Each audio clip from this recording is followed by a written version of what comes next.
सामूहिक ओंकार करू.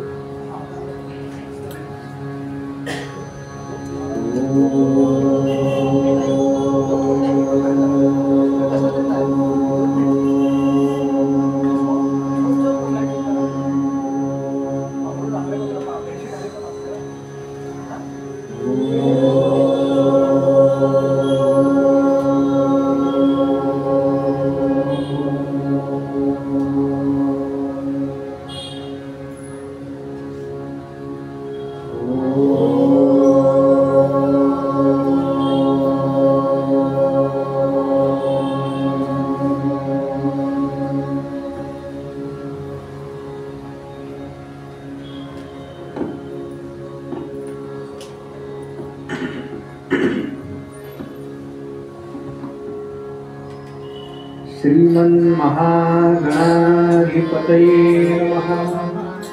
श्री सरस्वत्यै नमः. श्री गुरुभ्यो नमः. यदा लम्बोदरं हन्ति सतां प्रत्युह सम्भवं तदा लम्बे दयालम्बं लम्बोदरपदाम्बुजम्. शारदा शारदाम्भोजवदना वदनाम्बुजे सर्वदा सर्वदास्माकं सन्निधिं प्रिया. नमस्तस्मै भगवते नारदाय महात्मने कामक्रोधविहीनाय ऋषीणां प्रवराय च. गुरुर्ब्रह्मा गुरुर्विष्णु गुरुर्देवो महेश्वरः गुरु साक्षात् परब्रह्म तस्मै श्री गुरवे नमः.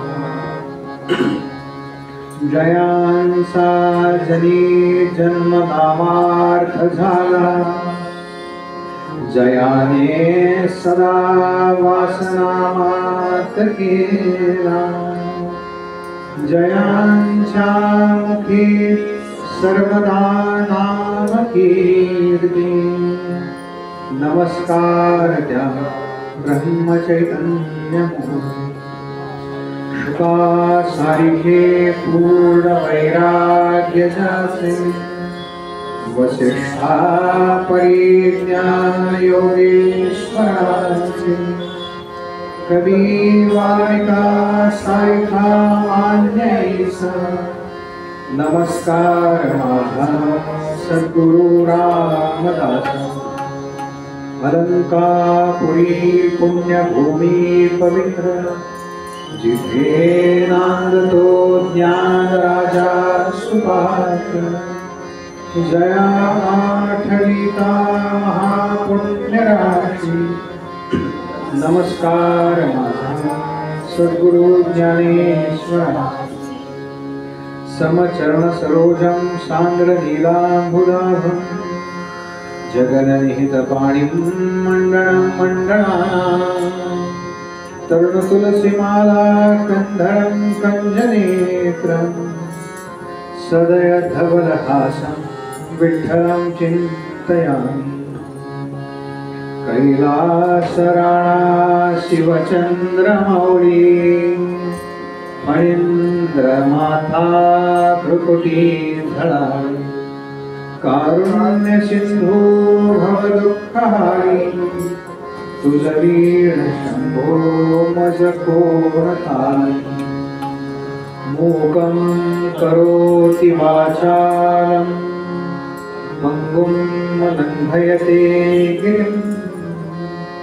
यत्कृपातमहं वन्दे परमानन्दमाधवम्. नारायणं नमस्कृत्य नरं चैव नरोत्तमं.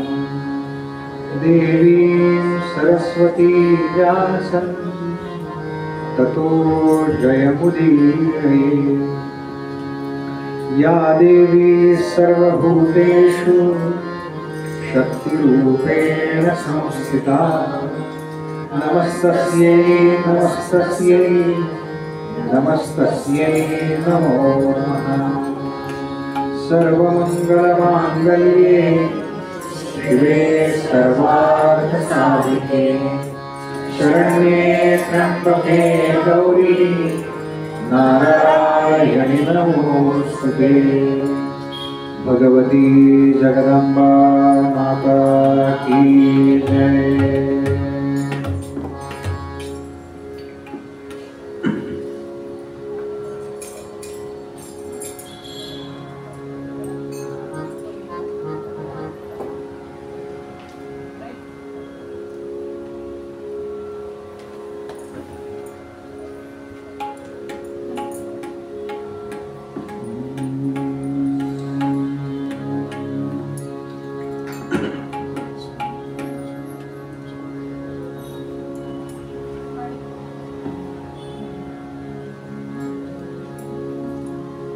काली महेश्वरी पार्वती जय जय माँ। काली महेश्वरी पार्वती जय जय। काली महेश्वरी पार्वती जय जय।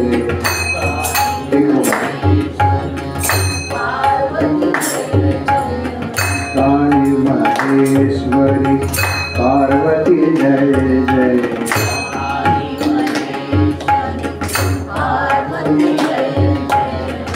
आदिशक्ति महाशक्ति जय जय।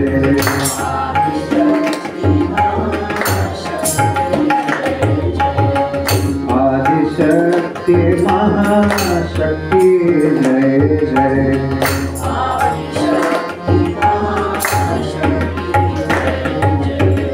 दयाल हरि जय तारिणी जय जय।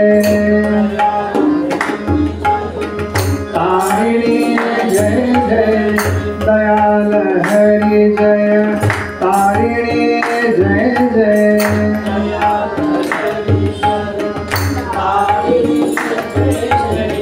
दयाल हरि जय तारिणी जय जय। बड़ा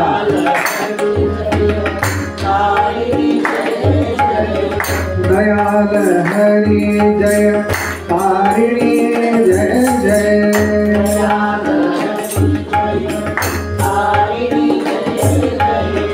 पराशक्ति माँ अम्बा जय जय।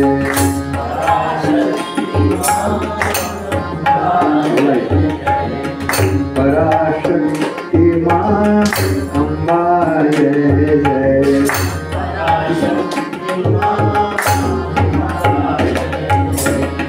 काली महेश्वरी पार्वती जय जय।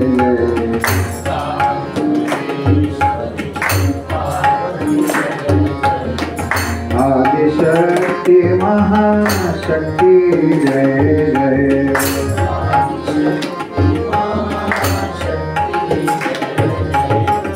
आदिशक्ति महाशक्ति जय जय।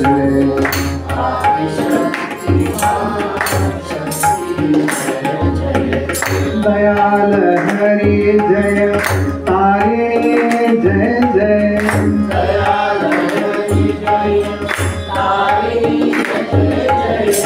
दयाल हरि जय तारिणी जय जय।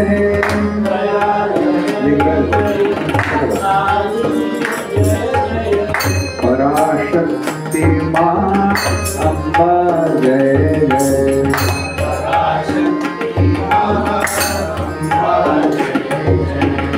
पराशक्ति माँ अम्बा जय जय।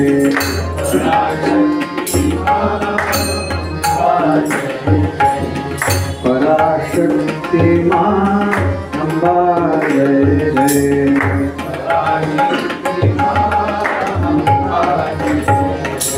भगवती जगदम्बा माता की जय। अनेन प्रियतां देवो भगवान् जानकीपति श्रीरामचंद्र पूर्वेषाम् अस्माकं कुलदैवतं श्रोता वक्ता श्रीराम समर्थ श्रीराम समर्थ, जय जय रघुवीर समर्थ।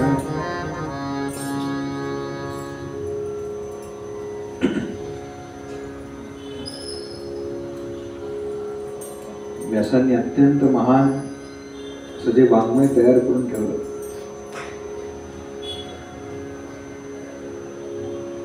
त्या वाङ्मयातला कळसाध्याय काय तर तो म्हणजे श्रीमद भागवत बरं का। आणि त्या कळसाला जे पॉलिश असतं ना, नाही का, तो कळस चमकवत राहावा, चमचम चमचम चमकावा, ह्याच्याकरता जे पॉलिश करावं लागतं ना, ते पॉलिश म्हणजे काय, ते म्हणजे देवी भागवत।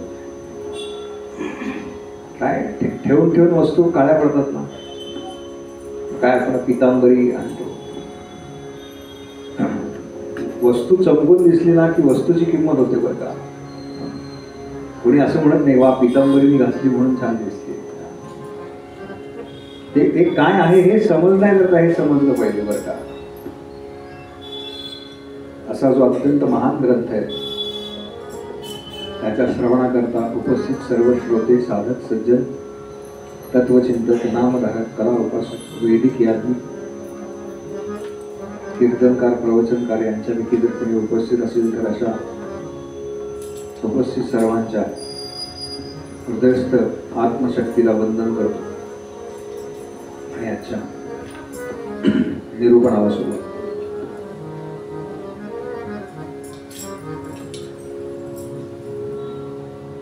आपण गेले 2-3 दिवस पाहतोय की आदिशक्तीच्या विविध कथा येत आहेत बरं का।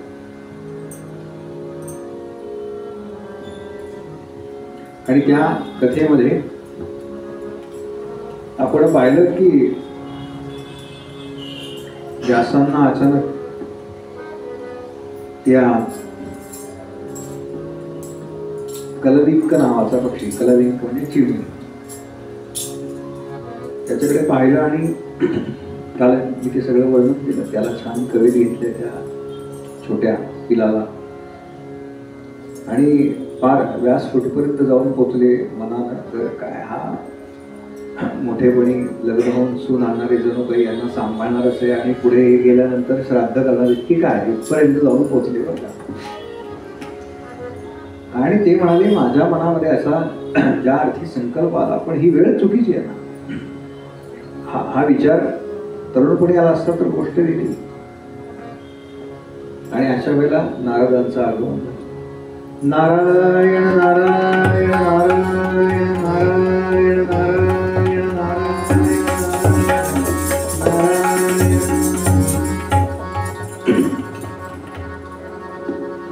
आणि नारदांनी त्यांना सांगायला सुरुवात केली, नाही का, कुणाची उपासना करू असा प्रश्न विचारला नारदा, देवर्षीने कोणाची उपासना करू। आपल्याला सुद्धा बघा ना, आपण पण अशा वेगवेगळ्या उपासना करतो बरं का, विशिष्ट गोष्टी करता विशिष्ट उपासना आहे, नाही का। गणपतीचे 10 दिवस आपण गणपतीची उपासना करतो, देवीचे 9 दिवस देवीची उपासना करतो, अजून काय आपलं नवरात्र असतं, कुठलं खंडोबाचं असतं, कोणाकडे कोणाचं रामाचं असतं, वेगवेगळ्या उपासना आहेत बरं का, वेगवेगळ्या गोष्टींकरता वेगवेगळ्या उपासना आहेत।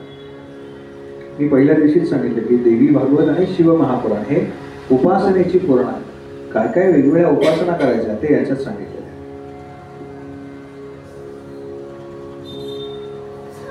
आणि म्हणून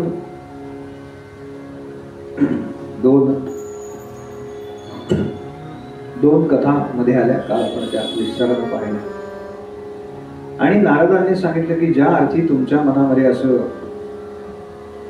असा विचार उठलाय, त्या अर्थी ही जगदंबेची प्रेरणा असेल,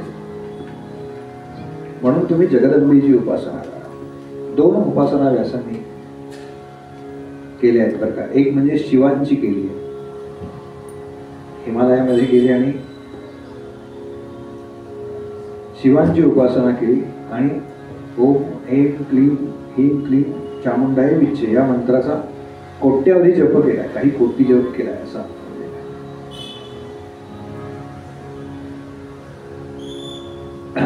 शिवांची का केली म्हणाले, शिव सगळ्यात पटकन आहेत बरं का, आशुतोष नाव आहे त्यांचं.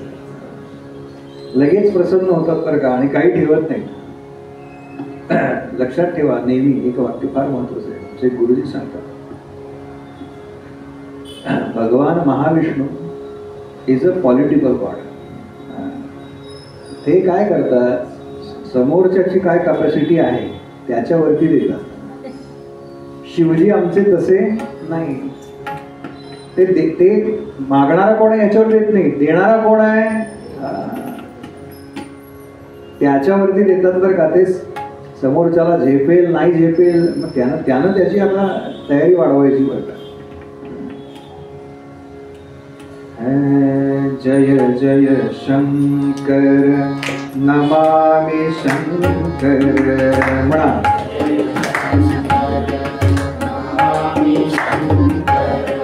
जय जय शंकर नमामि शंकर.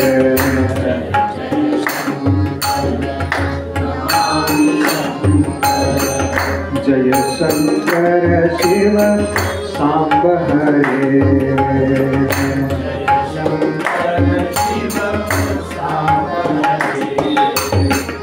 जय शंकर शिव सांब हरे.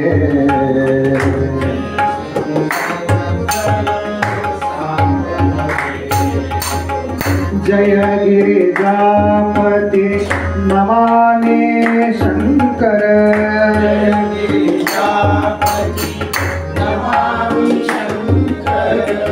जय गिरिजापति नमामि शंकर.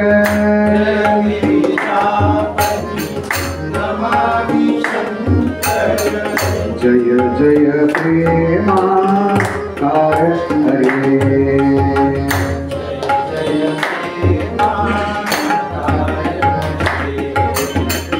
जय जय प्रेमाकार हरे.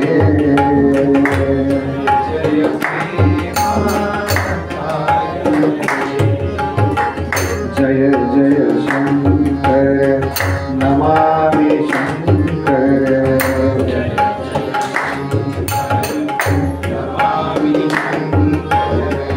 जय जय शंकर नमामि शंकर.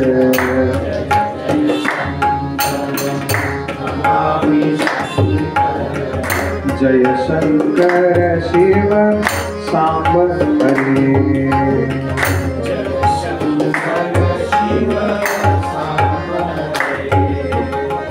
जय गिरिजापति नमामि शंकर.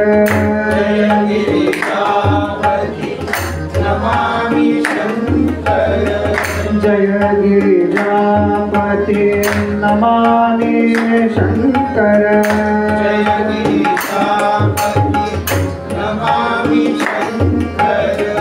जय जय प्रेमाकार हरे.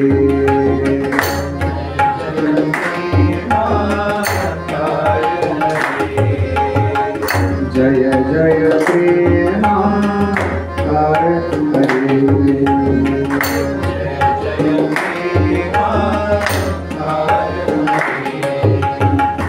जय जय प्रेमाकार हरे.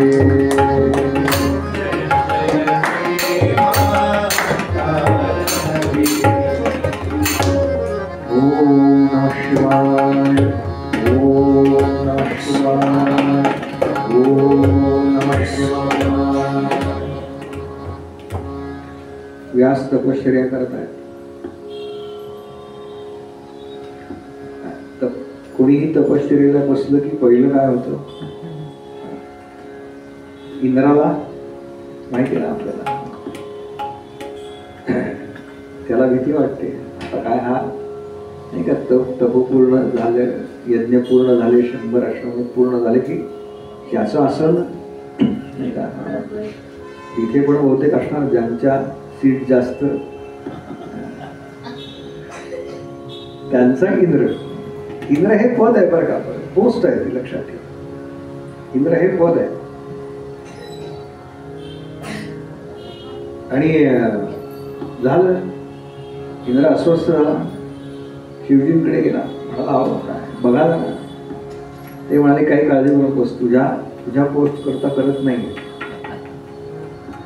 त्यांच्या मनामध्ये असा असा विचार आला म्हणून ते करतात. पुत्र कामना ही इच्छा त्यांच्या मनामध्ये आली, त्याच्या करता तप करताय. आले समोर शिवजी प्रसन्न झाले, म्हणाले काय काळजी करू नका, तुम्हाला छान पुत्र होईल. झाली म्हणाले तपश्चर्या पूर्ण तुमची. झाले हे बसलेत बरं का. आता वर तर मिळाला ना, पण ही प्रेरणा कोणी दिली आहे त्याचा विचार करतात बरं का व्यास. आणि एकदम त्यांनी जी कुटी उभारली होती ना तपश्चर्या करता, तिथे ती प्रगट झाली बरं का, आली. बघा असा मोठा तो तांदळा असतो बघा, तो मांडलाय समोर, त्याच्या समोर बसून ध्यान करतात. कशी आली जगदंबा, कशी येते बरं का, जगदंबा कशी येते या भानगडीत जाऊ नका. नाथ म्हणाले अहो भल्या भल्यांना नाही कळलं.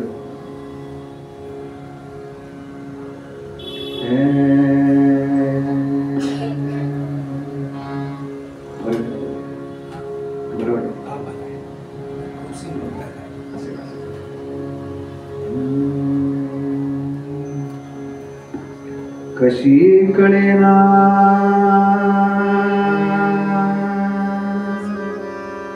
कशी कळेना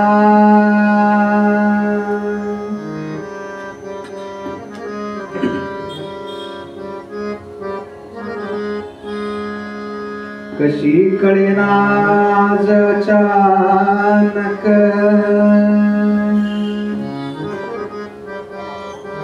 कळालंच नाही म्हणजे कशी आली अचानक. लक्षात घ्या हे होणार बरं का. तेवढं आपलं पक्क झालं ना, एकदा साधन तेवढं झालं. कशी कळेना आज अचानक झोपडीत आली.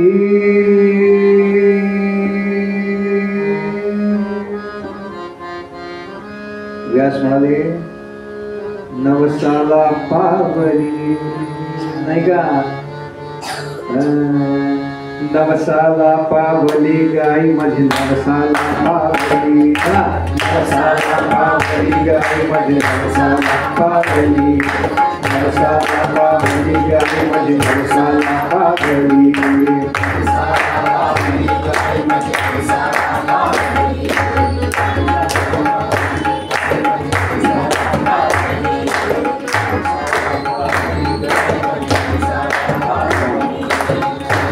नाथ म्हणाली कशी आली तू कळणार नाही म्हणाले.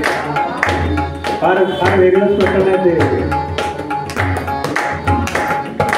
लाल रंगीचा मळवट भरला, इथे वर काय काय काय लाल रंगीचा मळवट भरला. ते मोठं कुंकू आहे ना, ते तुम्हाला वाटतं कुंकू.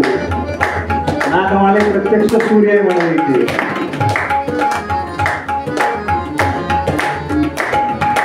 लाल रंगीचा मळवट भरला, सोन केशरी सालू सजला.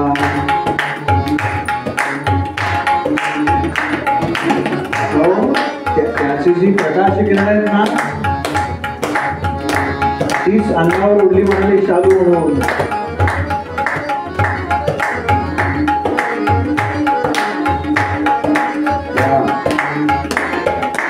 लाल रंगीचा मळवट भरला, सोन केशरी शालू सजला. नक्षत्रांच्या कवड्यातून पुन्हा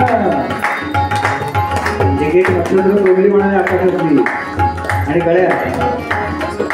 नक्षत्रांच्या कवड्यातून पुन्हा माळ गळ्यात आली, नक्षत्रांच्या कवड्यातून पुन्हा माळ गळ्यात आली. नवसाला नवसाला पावली गाई माझी, नवसाला पावली,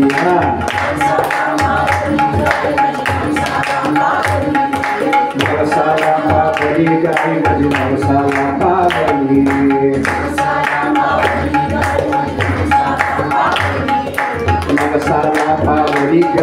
माझी नवसाला पावली.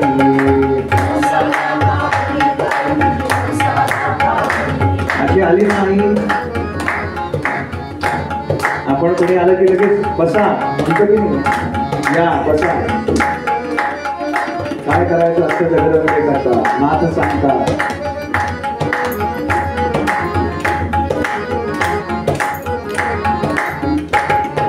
हृदयाचा चौरंग मांडला. काय करायचं म्हणजे हृदयाचा चौरंग मांडला.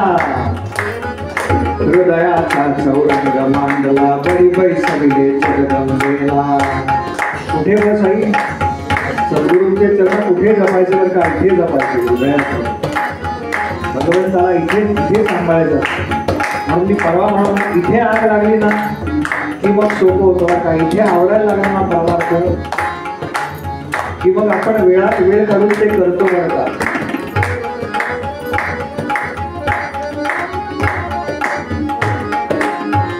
आणि काय द्यायचं तिला,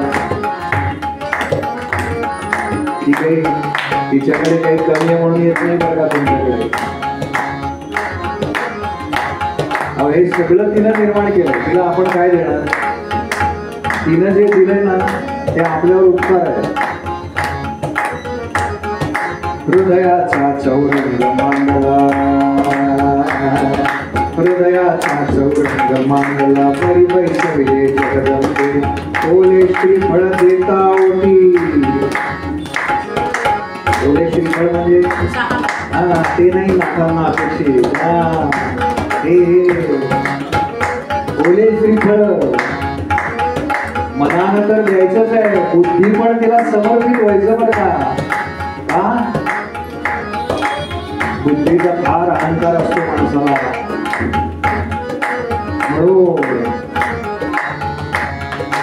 ओले श्रीफळ देता ओटी दया घनी हासली.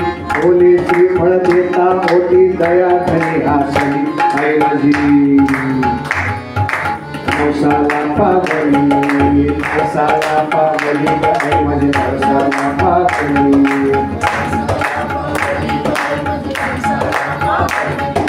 नवसाला पावली आई माझी नवसाला पावली.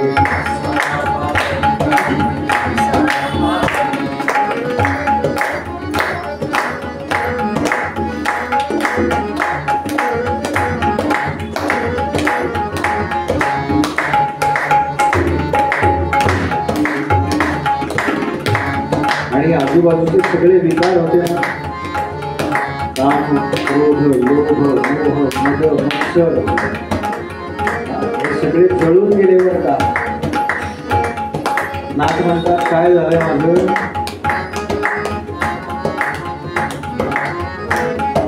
चिंध्या जळल्या झाला उघडा.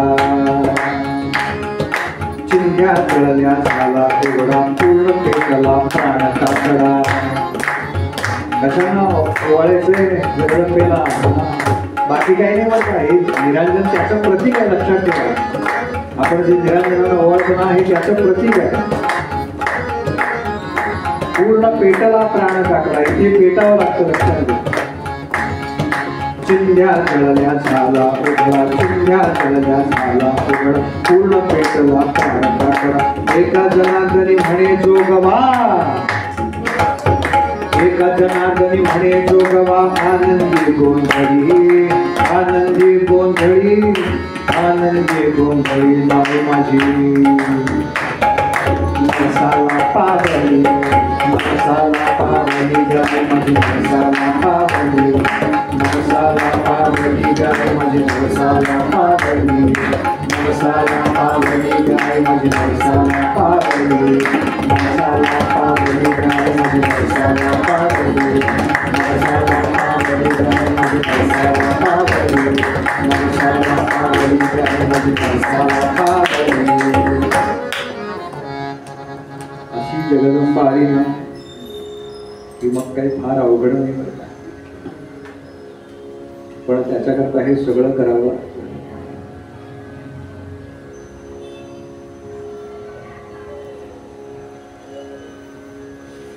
झालं तपश्चर्या पूर्ण झाल्यानंतर व्यासजी परत आले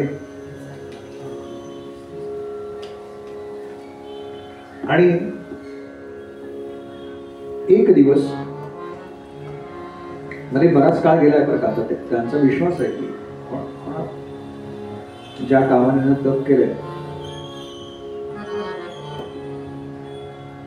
आणि एक दिवस व्यास आपल्या आश्रमामध्ये बसले आणि अरणी मंथन चालू आहे. अरणी म्हणजे ज्याच्यातून अग्नी प्रज्वलित केला जातो, ते जे सगळं युनिट आहे त्याला अरणी आणि मंथा असं म्हणतात. आपण व्हिडिओ पाहतो की नाही काय, साऊथमध्ये बघा, ते घर्षण करून मंत्राच्या साह्याने अग्नी प्रज्वलित केले, पाहतो की नाही कसे करतात. इथे नीट आहे, ती अरणी असते, लाकडाची फळी असते, त्याला अरणी म्हणतात. आणि रवी सारखं असतं त्याला मंथा म्हणतात. त्याला दोरी असते, ती ओढायची आणि एक जण असतो शिष्य, त्यानं ते घट्ट दाबून धरायचं खाली, ती सटकू नये. आणि त्याच्या आजूबाजूला कापूस ठेवलेला असतो. जे कोण गुरुजी आहेत ते असं आपण घुसवतो कसं ताक करताना नाही का, पूर्वी आपण घरी ताक करायचो बघा, आठवतंय का? नाही तर आता काय रेडीमेड असतं ना स्फूर्ती. मी आमच्या घरातलं सांगतोय बरं का, तुमचं आणि आमचं जुळलं तर निर्मळ योगायोग समजायचा. कीर्तन करावी, प्रवचन करावी, आपल्याबद्दल सांगा. ते असं त्याच्या आजूबाजूला कापूस ठेवतात आणि तो जेव्हा त्यातल्या ठिणग्या पडायला सुरुवात झाली की ते विशिष्ट मंत्र म्हणतात. त्या मंत्रांना तो अधिक प्रज्वलित होतो. मंत्र सामर्थ्य काय पाहिलंय आपण बरं का, ते पहिल्या दोन कथा त्या मंत्रांच्याच आहेत बरं का. असं कसं मुलीचा मुलगा झाला, मुलाची मुलगी झाली, दोनच आहेत नाव, एक्स आणि वाय, एक्सेस वाय वाय. गुणसूत्रांमध्ये बदल होऊ शकतो बरं का. स्वामी समर्थांच्या चरित्रामध्ये उल्लेख आहे मुलीचा मुलगा केल्याचा. आत्ता घडलेली घटना आहे फार नाही का, स्वामी समर्थ आत्ता होऊन गेले तसं पाहिलं तर त्यांच्या चरित्रामध्ये कथा आहे. हे शक्य आहे बरं का, मंत्रांचं सामर्थ्यच इतकं आहे.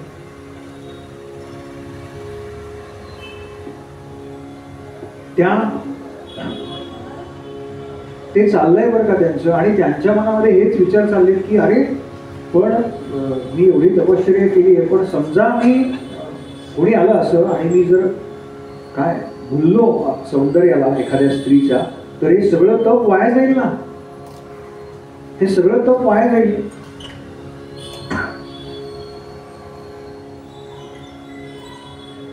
कारण अनेकांच्या अशा कथा आहेत मी ऐकल्या नाही का. ती मेनका आली नाही का, माहिती आहे आपल्या सगळ्यांना.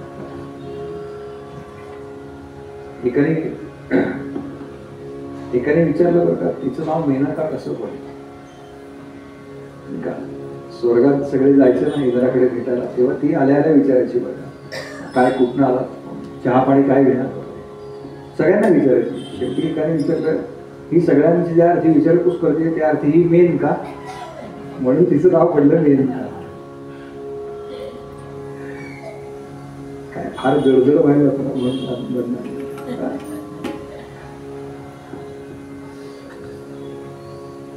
झालं. ते चाललंय बरं का. आणि ते म्हणतात की अरे जर असं जर काही माझं झालं, मी कोणा स्त्रीवरती युद्ध झालो, तर केवढं अधपतन आहे ह्या सगळ्याचं. हा विचार त्यांच्या मनामध्ये चाललाय बरं का. त्या विचारात ते अरणी मंथन करतात. आणि तेवढ्या घृताची नावाची अप्सरा, घृताची असं नाव आहे तिचं, अत्यंत सुंदर आहे दिसायला. हे अप्सरांचे देह म्हणजे देह त्यांना हे असतात, फक्त ते आपल्यासारखे जड तत्वाचे नसतात, ते आकाशमार्गे वगैरे जाऊ शकतात. वेगवेगळी वर्णन आहे.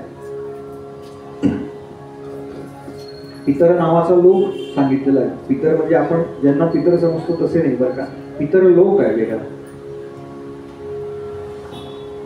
त्यांना पण देह आहेत आपल्यासाठी, फक्त ते वायू तत्वाचे असतात. ते वायू मार्गाने कुठे जाऊ शकतात. थोडक्यात ती आकाशामधनं उडतीये बरं का. आणि शुकदेवांनी पाहिलं तिच्याकडे, तिने पण पाहिलं शुकदेवांकडे बरं का. आणि तिला कळलं की शुकदेवांच्या मनामध्ये असं काहीतरी चाललंय. अरे बापरे, घाबरली ती. दिसायला सुंदर आहे, त्यांच्या मनामध्ये पुत्रप्राप्तीची कामना चालू आहे. आणि तिला असं वाटलं की अरे समजा माझ्यावर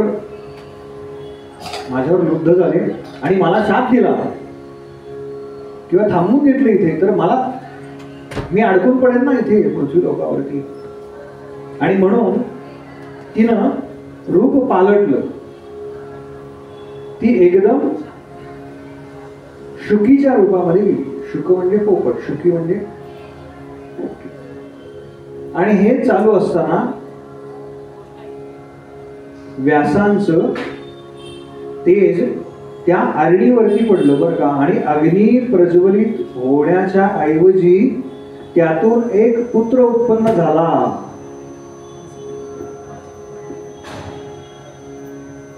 त्यातून एक पुत्र उत्पन्न झाला. तो वय वर्ष 16 आहे असं सांगतात. आणि तो उत्पन्न झाला तेव्हा त्यांनी शुकी पाहिली म्हणून त्याचं नाव ठेवलं शुक. हे ते शुकदेव बरं का, ज्यांनी राजा परीक्षिताला श्रीमद भागवत सांगितलं. हे ते शुक.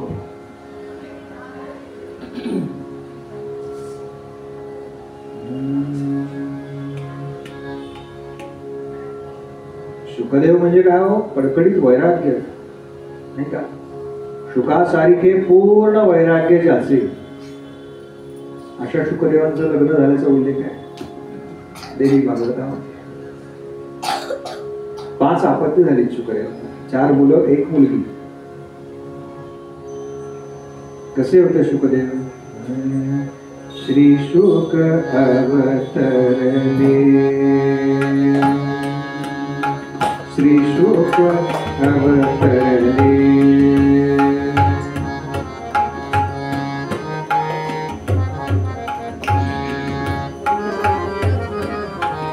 श्री शुक अवतरले.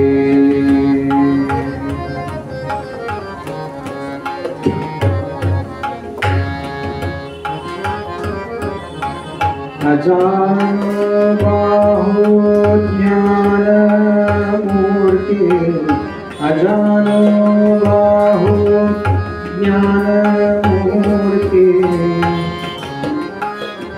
जानू म्हणजे गुडघे, अजानु बाहू म्हणजे ज्यांचे हात गुडघ्यापर्यंत लांब आहेत असे.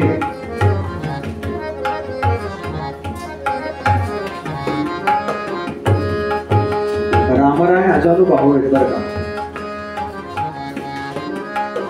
आमचे स्वामी समर्थ अजानु बाहू, गजानन महाराजांचे अजानु बाहू नाही का. रामराय तर आहेच आपल्याला.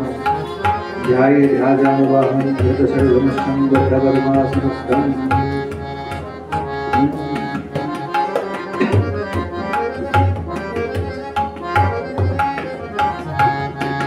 कोणाला करतो बरं का ही जगदंबा? कोणाला अजानुबाहू करते? ज्याची दातृत्व शक्ती अधिक आहे ना त्याला अजानुबाहू करते असं म्हणतात.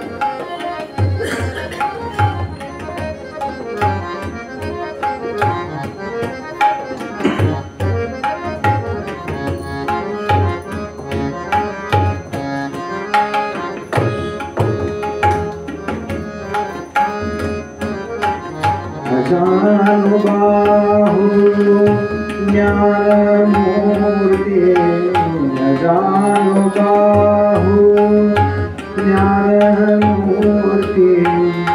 सर्वसिद्धित्या चरणी रहाते, सर्वसिद्धित्या चरणी रहाते. विरागे अवतरले, विराग अवतरले. विराग विसरले. असे शुकदेव आहेत बरं का. 16 वर्षाचे.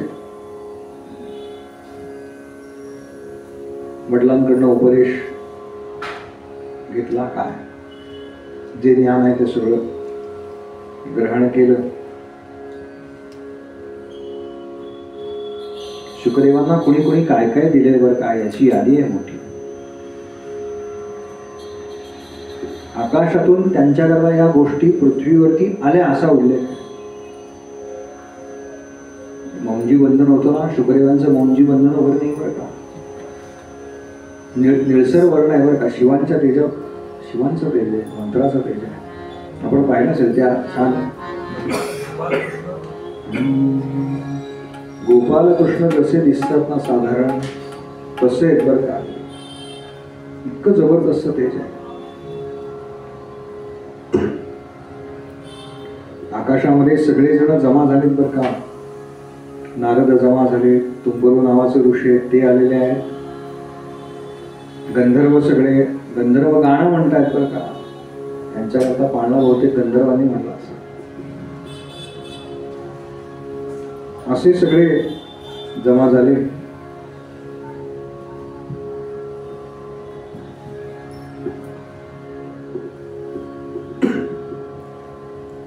काय ज्ञानार्जन झालं शुकदेवांचं.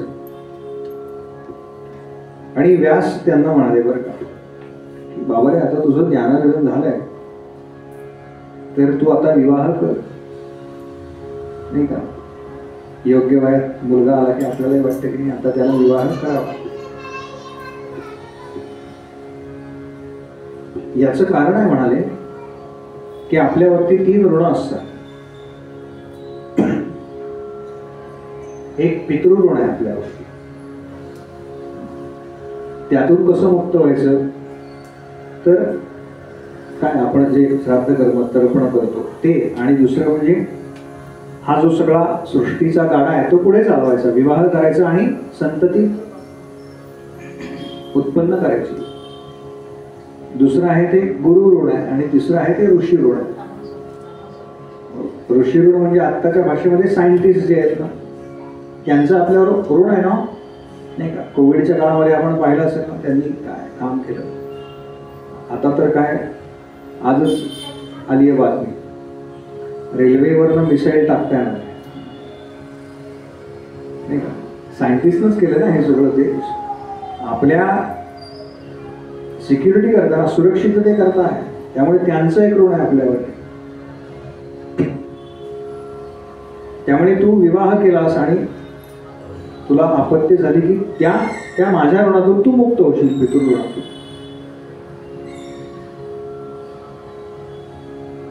हा म्हणाला बाबा संसारामध्ये सुखी आहे असा एक तरी प्राणी मला दाखवा. कशाला मला या भानगडीत पाडताय, कशाला मला या भानगडीत पाडताय.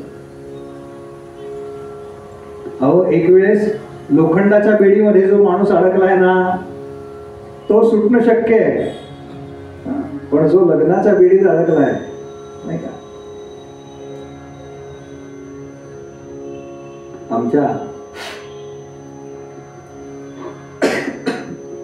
आमच्या नारायणानं विचारलं बरं का. त्याच्या कानावरती शब्द आले, शुभमंगल सावधान.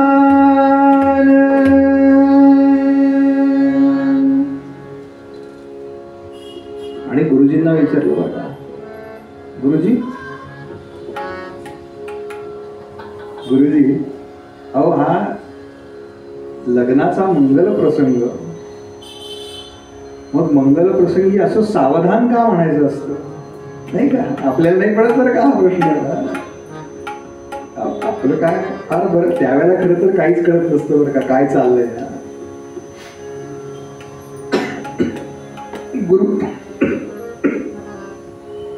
गुरुजी म्हणाले, अरे समोर जी मधुर बेडी दिसते ना त्या अंतरपाटाच्या पलीकडे उभी असलेली, तिच्या हातामध्ये वरमाला आहे. ती वरमाला तुझ्या गळ्यात पडायच्या आधी सावधान होण्याची ही शेवटची वेळ आहे. हा? एकदा का ती बेडी तुझ्या गळ्यात पडली की मग काही करता येणार नाही.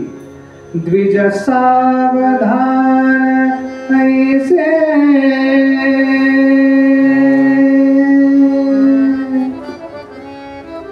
प्रत्येक वेळेला म्हणतात बरं का द्विज.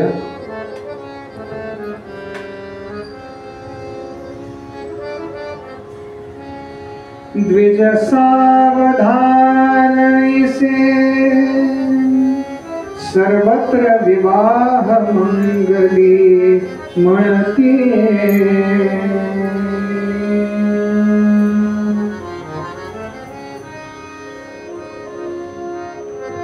मग हे ऐकलं कोणी म्हणाले? ते ऐकलं कोणी म्हणजे नीट कोणी ऐकलं? आपल्याला ऐकू येते बरं का. आपण ज्यावेळेला बोहल्यावर उभे असतो ना त्यावेळेला आपल्याला फक्त ते तदैव लग्न एवढंच ऐकू येतं बरं का. त्याच्यानंतर ते अडकवायचं ना. ते ऐकलं म्हणाले कोणी? ते एक रामदासे, ते एक रामदासे आयकिले त्या तया असो प्रणती. राम राम राम हरे हरे राम राम राम राम सीतापते राम राम राम राम धोत्तम राम. ते एक रामदासे. बस त्यांनी फक्त ऐकलं. संध्याकाळच्या मुहूर्ताला लग्न. पाठीमागे ती करवली उभी होती. तिच्या हातात ते निरांजन आहे का. शेजारी तो नारळ गडू भरलेला पाणी. मागे वळले, कुंकर मागली, तो विजवला दिवा. आणि जे पळाले नाही बरं का. आमच्या ताराताई शब्द वापरायच्या किंवा कीर्तनकार शब्द वापरतात, फडकले. कारण लग्नातून पळून जाणारे अनेक नारायण असतात महाराज. सगळे काही समर्थ होत नाही. सगळे काही समर्थ होत नाही. अशा आमच्या समर्थांचं वैराग्य कुणासारखं आहे? शुका सारिखे पूर्ण वैराग्य जासी. शुकदेवांचं वैराग्य पूर्ण आहे बरं का. आणि त्याचबरोबर दुसरे हनुमंतर आहेत, याच्यापेक्षा एक पायरीवर. त्या रावणाच्या महालामध्ये गेले सीता मातोश्रींचा शोध घ्यायला. वैराग्य कुठे सांभाळायचं असतं.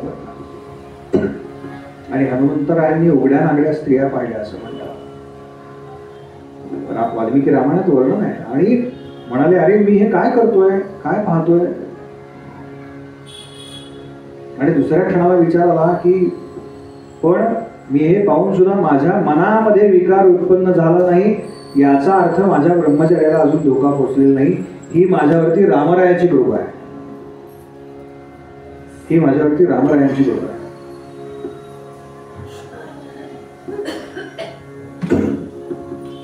शुकदेव आपल्या वडिलांना समजावून सांगतात बरं का की मला काही लग्न वगैरे करायचं नाही, मला काही त्या भानगडीत पाडू नका. ते म्हणाले शुका तू एक काम कर,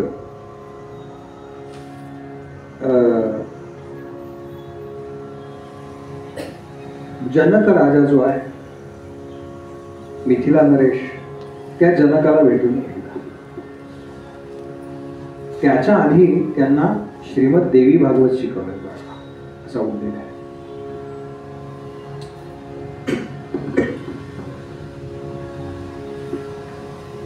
त्यातल्या काही कथा आल्या. पण म्हणाले तुला जो प्रश्न पडलाय ना मुक्तीचा, नाही का, मी जर संसारामध्ये अडकलो तर मला मुक्ती मिळणार नाही, म्हणून अडकायचं नाही. प्रपंचामध्ये का अडकायचं नाही. झालं 2 महिने क्षमा करा 2 वर्ष चालत चालत चालत चालत प्रवास करून हे जनक राजाकडे गेलेत बरं का. 2 वर्ष. हा काल त्यावेळेला काय पायी प्रवास आहे ना सर्व. आले आणि जनक राजाच्या त्याची जी राज्याची हद्द आहे तिथे बाहेर अडवलं. काय म्हणाले, कोण कोण तुम्ही? म्हणाले मी शुक, मला जनक राजांना भेटायचं. त्यानं विचारलं अपॉइंटमेंट आहे का तुमची? अपॉइंटमेंट घेऊन आलाय का तसेच आलाय? नाही म्हणाले तसेच आलो, वडिलांनी पाठवलं म्हणून आलाय. ठीक आहे थांबा म्हणा.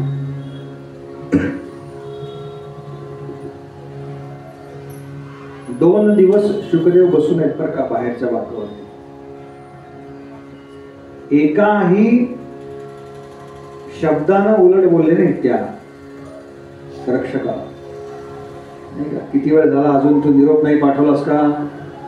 महाराजांनी अजून बोलवलं कसं नाही मला? हा काय ना, सद्गुरूंकडे असं असं थांबावं लागतं बरं का. जनक राजाला गुरु केलंय का, सद्गुरूंकडे असं उभं राहावं लागतं. याला तितिक्षा असं म्हणतात बरं का.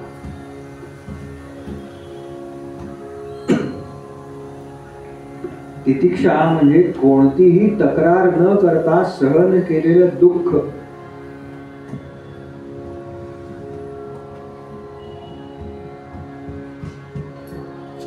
शंकराचार्यांनी तितिक्षेची व्याख्या केली आहे. सहनम सर्व दुःखानां अप्रतिकारपूर्वकम सा तितिक्षा निगद्यते. कोणतीही तक्रार न करता एखादं सहन केलेलं दुःख म्हणजे तितिक्षा. आणि ज्याला सद्गुरु कृपा प्राप्त करून घ्यायची आहे त्याला तितिक्षा ही अंगामध्ये उतरवावीच लागते. लक्षात ठेवा. याचं कारण सद्गुरु परीक्षा पाहतात. कोणत्याही गुरु शिष्यांच्या जोड्या काढून बघा, फक्त एक जोडी उलट आहे बरं का या सगळ्या यादीमध्ये. ते म्हणजे रामकृष्ण परमहंस आणि स्वामी विवेकानंद. स्वामी विवेकानंद काय आहे, भाऊ खाली नको बसू, याच्यावर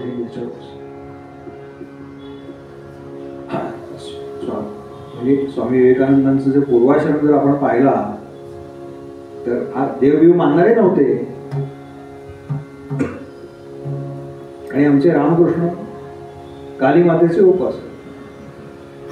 काय काही नव्हतं बरं का, तरी कायम आनंदामध्ये असायचं. चिदानंद रूप शिवोहम शिवोहम. बस.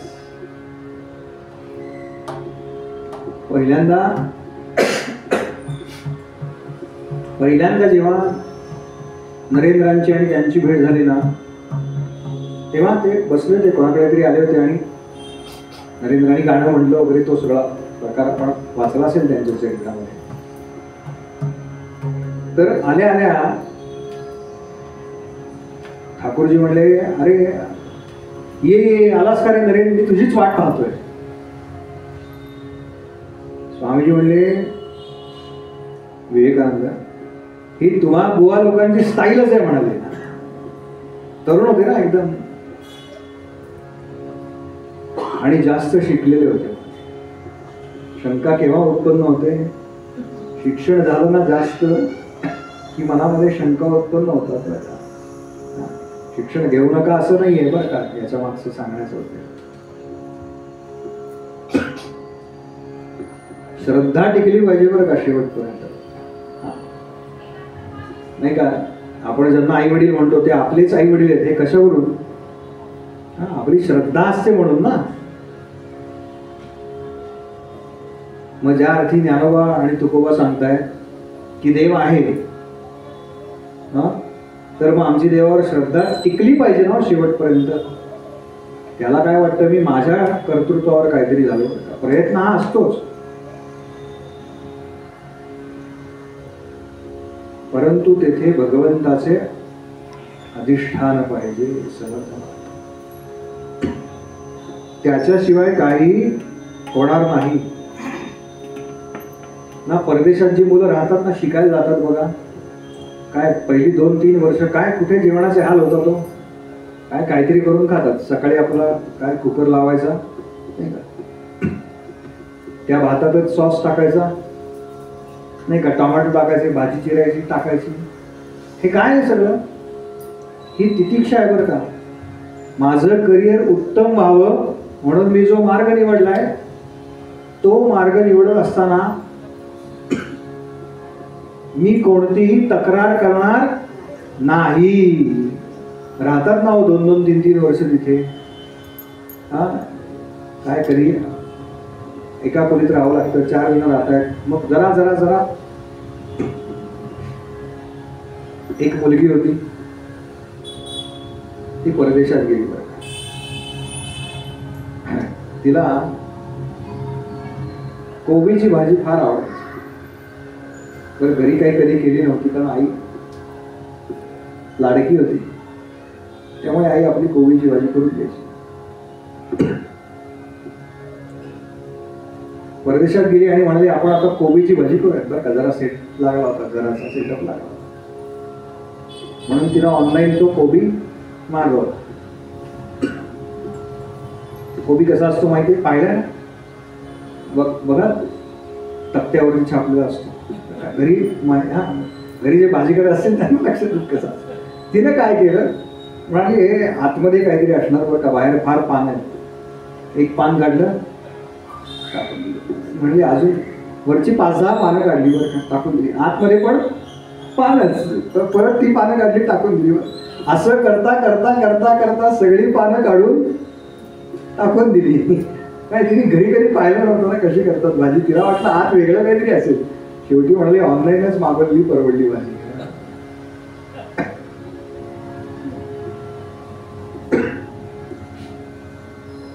लक्षात घ्या, हा प्रकार तितिक्षेचा आहे.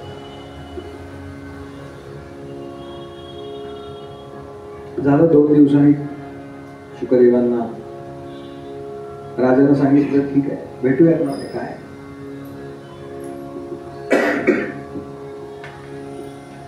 वेळ ठरली बरं का,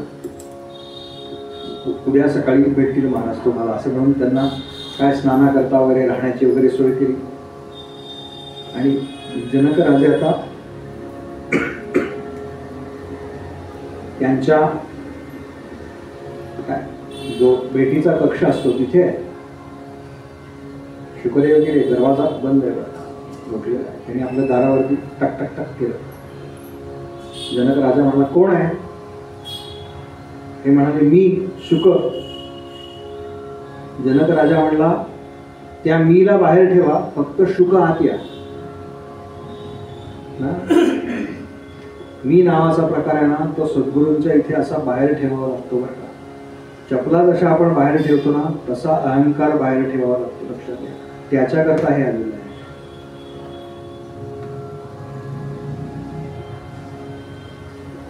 जनक राजा आणि शुकदेवांचा फार मोठा संवाद आहे.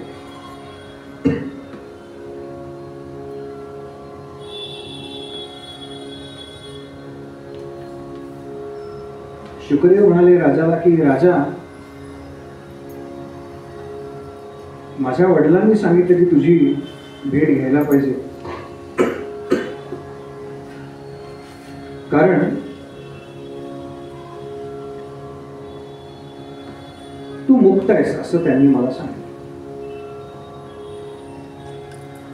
तर जो मुळात राजा आहे, ज्याला राज्याची अभिलाषा आहे, ज्याच्याकडे सैनिक आहेत, ज्याच्याकडे दासदासी आहेत, ज्याच्याकडे नोकर चाकर आहेत, तो मुक्त कसा असेल बरं? तुला चांगलं खायला आवडतं, तुला सोनं आणि माती यातला फरक कळतो. जो मुक्त आहे त्याच्याकरता दोन्ही समान आहे.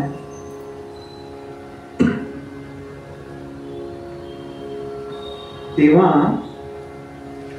तुझं हे जे नामाभिधान आहे ना की तू मुक्त आहेस, हे राजा विदेही म्हणायचे बरं का. जनक ही पदवी आहे. पुन्हा त्या गादीवरती जे बसणार ते अशा पद्धतीचे असेल. तेव्हा तुझी जी पदवी आहे ना,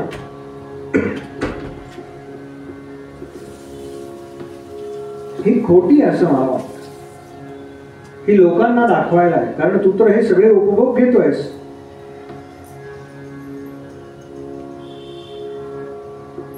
आणि मी तर मुक्तच आहे आधीपासून. वडिलांची इच्छा आहे की मी विवाह करावा, पण माझी अशी इच्छा आहे की मी विवाह बंधनात अडकण्यापूर्वीच मी मुक्त आहे.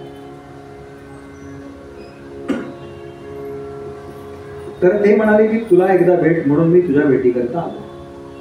बरंच बोलले बरं का शुकदेव. राजांनी सगळं ऐकून घेतलं जनक राजांनी.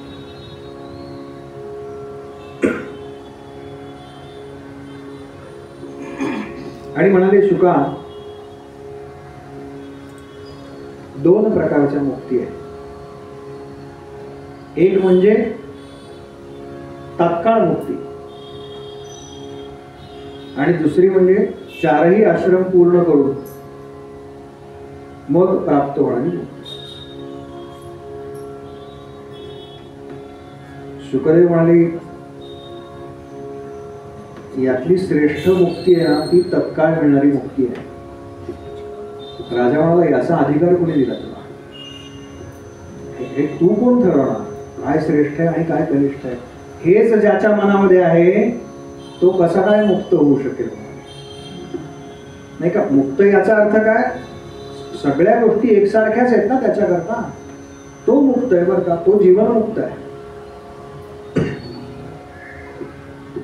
म्हणाले राजा शुकदेव सांगतात बरं का, अरे लक्षात घे, एक छोटी मुंगी आहे, तिला ते फळ दिसतं आणि ती झाडावर चढण्याकरता मुळापासून सुरुवात करते बरं, आणि मग यथाकाल न थकता त्या फळापर्यंत पोचते. याच्या उलट पक्षी काय करतात? एका झाडावरून थेट दुसऱ्या झाडावरती जातात. तुझे म्हणतोयस ना की थेट मुक्ती ही श्रेष्ठ आहे, ही अशा पद्धतीची आहे. एका झाडावरून दुसऱ्या झाडावर जात असताना मध्ये त्यांना श्रम होतात, पण मुंगी जमते का? नाही, कारण ती मुळापासून एक एक एक एक एक एक एक एक आश्रम उपभोगत त्या ठिकाणी आलेली असते. त्यामुळे तिला श्रम होत नाही.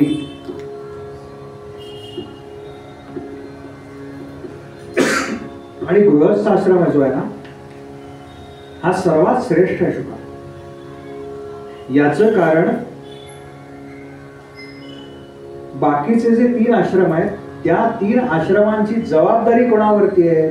तर जो गृहस्थ आहे ना त्याच्यावरती आहे. त्यानं सांभाळायचं आहे बरं काही सगळं. नाही का? समर्थांची ती दीक्षा फेरी येते बघा, आपण काहीतरी वाढतो. हा, कोण वाढतं? जो संन्यासी आहे तो काही वाढू शकतो का? जो ब्रह्मचारी आहे तो काही वाढू शकतो का? जो गृहस्थी आहे त्यानंच वाढायचं आहे ना, त्यानं ते द्यायचं आहे. म्हणजे त्यांना सांभाळण्याचं काम कोणाकडे आहे? तर जो गृहस्थी आहे त्याच्याकडे. बरं का, आज सुद्धा तुमच्या माहिती करता सांगतो, आज सुद्धा असे काही जण आहेत जे एखाद्या ब्राह्मणाला रोज आपल्या घरी जेवायला बोलवतात. का? तर तो विद्यार्जनाकरता कुठून तरी आलाय, बाहेरून पुण्यात शिकायला आलाय, मग त्याला अजून खर्च पडू नये म्हणून. आहे की नाही आपल्याकडे अशी परिस्थिती? आमच्या मंदिरात आहेत बरं का काही जण असे राहणारे. कुणाकडे तरी जेवायला महिनाभर या तुम्ही, आमच्याकडे महिनाभर जेवायला. काय तुम्ही जे जेवणात एक तुम्हाला 1 महिना शक्य आहे का? 1 महिना, त्याच्यानंतर पुन्हा त्यांची सोय काहीतरी लागते. पण आहेत आमच्याकडे आज सुद्धा विद्यार्थ्यांना सांभाळणारे असे काही लोक आहेत.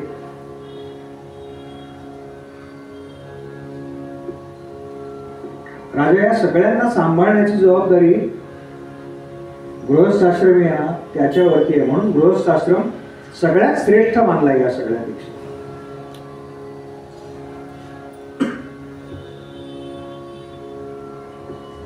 बरीच चर्चा आहे बरं का या दोघांमध्ये, आणि दोघेही जबरदस्त आहेत. त्याच्यामुळे काही सामान्य चर्चा नाही. म्हणाले, अरे बंधनामध्ये कोण जातं? तू जर म्हणतोयस की मला मुक्त व्हायचंय, तुला मुक्त व्हायचंय याचा अर्थ तू बंधनात आहेस असं तुला वाटतंय, म्हणून तुला मुक्त व्हायचंय. जीव तर कायम मुक्तच आहे म्हणाले. बंधनात कोण आहे? बंधनामध्ये मन आहे बरं का, मन आहे. आणि मी या कोणत्याही बंधनामध्ये नाही म्हणून मी मुक्त आहे बरं का. म्हणजे मी तुला वरवर जरी दिसत असतो ना की मी राज्याचे उपभोग घेतो, माझ्या आजूबाजूला सैन्य आहे, दास आहेत, दासी आहेत, तरी या सगळ्याचा स्वीकार माझ्यावरती आलेली ती जबाबदारी म्हणून मी करतोय. पण मनाने तर मी मुक्तच आहे. मी देही नाही, मी मुळातच विदेही आहे.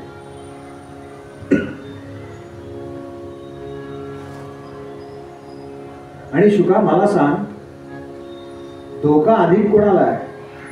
असं म्हणून त्यांनी फार छान उदाहरण दिलंय बरं का. जनक राजे म्हणतात की एखादा माणूस कॉट वरती झोपलाय तर त्याला वरनं खाली पडण्याची भीती आहे ना, का जो जमिनीवर झोपलाय त्याला खाली पडायची भीती आहे? तसं ज्यानं सर्व आश्रम उपभोगले आहेत त्याला अधःपतनाची भीती कमी आहे.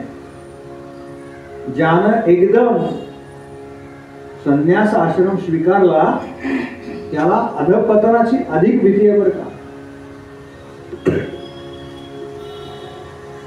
विवेकानंदांच्याच चरित्रामधली कथा आहे.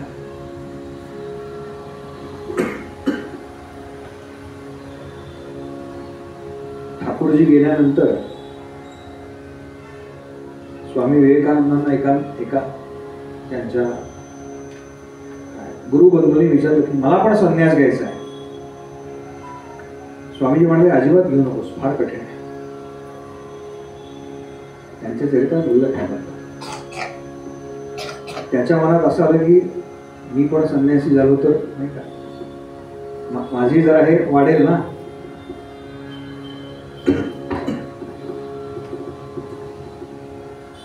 फार कठीण आहे, नको घेऊस. त्याला वाटलं मुद्दाम नको म्हणताय बरं का विवेकानंद. यांनी संन्यास आश्रम स्वीकारला. विवेकानंदांनी देह ठेवल्यानंतर त्यांना हे त्याच्या माहिती आहे बरं काही. आणि जवळजवळ ते जे कोण होते स्वामीजी ते 65ला पोचले. आणि एक दिवस प्रवासामध्ये असताना हैदराबाद का बेंगलोर अशा कुठेतरी होते, तिथे त्यांच्या अंगामध्ये ताप भरला. आणि ताप भरल्यानंतर त्यांना ओळखणारे एक जण होते, त्यांनी त्यांना घरी नेलं. प्रवासातून घरी नेलं, त्यांना सेवा शुश्रूषा केली. त्यांची मुलगी होती, तिने हे सगळं केलं बरं का. ती तरुण होती एकदम 20-22ची. आणि ते तापाच्या ग्लानीमध्ये होते बरं का. त्या ग्लानीमध्ये कोणीतरी आपल्या आजूबाजूला फिरतंय आणि काय थोडे जरा बरे झाले आणि एकदम त्यांनी तिचा हात धरला आणि भानावर आले बरं का. अरे म्हणजे काय, लक्षात घ्या किती अवघड आहे एखादी गोष्ट सांभाळणं. त्या रात्री त्यांनी आत्महत्या केल्याचा प्रसंग. ते म्हणाले, मला आत्ता कळलं की विवेकानंद का नाही म्हणाले होते संन्यास घ्यायला, मला लग्न कर असं म्हणाले होते त्यावेळेला. त्यांनी लिहून ठेवलंय त्यांच्या शेवटच्या दिवसातली ही सगळी कथा. मला आज कळतंय म्हणाले की किती अवघड आहे संन्यास आश्रम स्वीकार. इतकं सोपं नाही.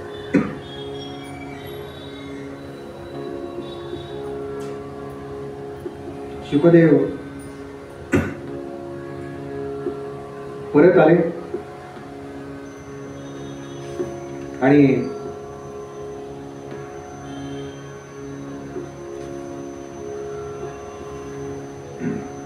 मी मगाशी म्हणाला पितर लोक असतो बघा, ह्या पितरांची कन्या आहे पिवरी तिचं नाव.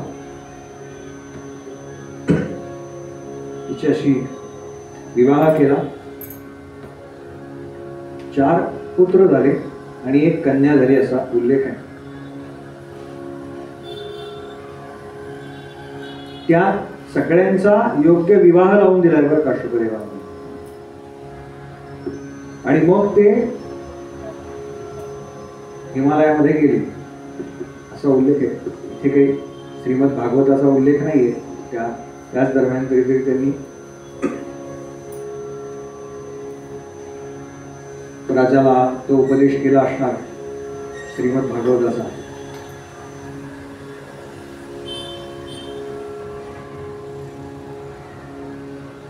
झालं, शुकदेव तर निघून गेले.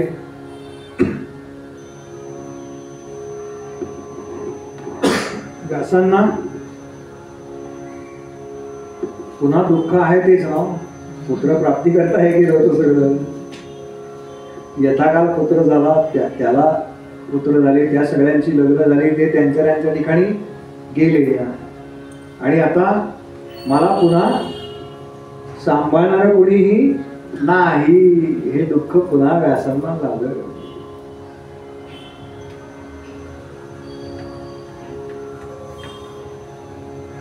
आणि पुन्हा व्यास अत्यंत दुःखी झाले.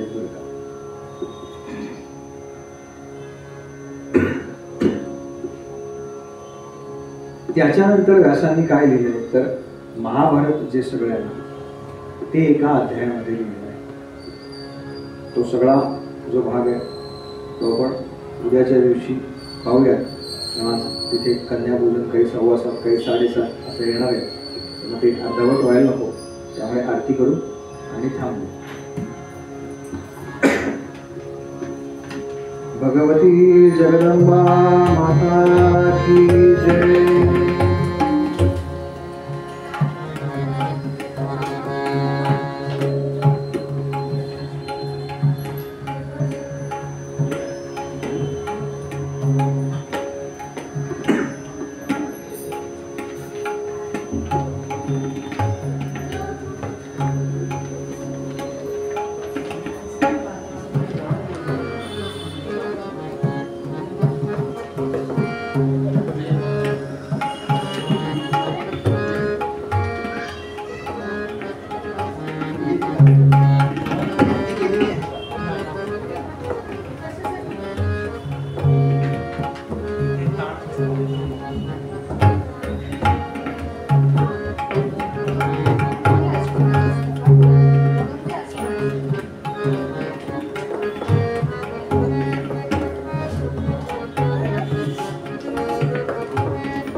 जय जय जगदम्बे श्री अम्बे रेणुके कल्पतरुंबे. जय जय जगदम्बे अनुपम स्वरूपाची तुझी घाटी अन्य से या सृष्टी तुझ समरूप दुसरे.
गणकाची गणगटी दिव्यमुद्रा दशकोटी बाहुबंधनपदे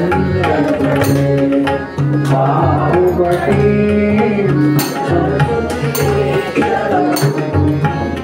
सुगंधि पुष्पांसे आरहंती बहुमोत्यांशी धारी अंगे नवी सोरी जरिकाठी पीतांबर पगली कंकर पर कमली अतिशोभे भ्रमरधावती शोभे जय जय जगदम्बे वीरम्बे रेणुके कल्पतरुण्डे अक्षवतु क्षितिजा जलवटी तुझी स्वने जगदेवी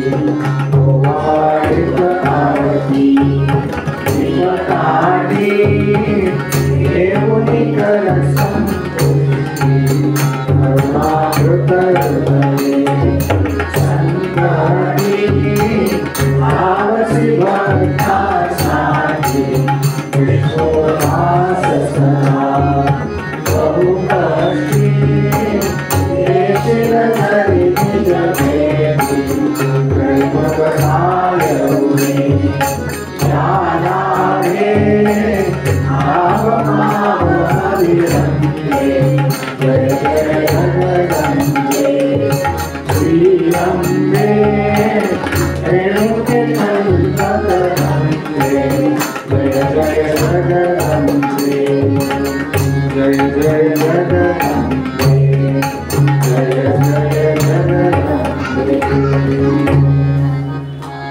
जगदम्बा माता की जय। उपासनेला दृढचाल वागे भूदेव संतासि सदा रवावे शस्त्रमयोगे वयभार भावे सर्वामुखी मंगल बोलवावे जय जय रघुवीर समर्थ।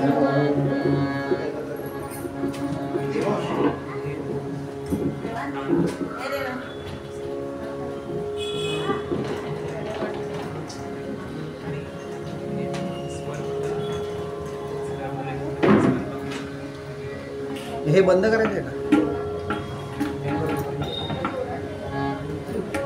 दीप हे लाल बटन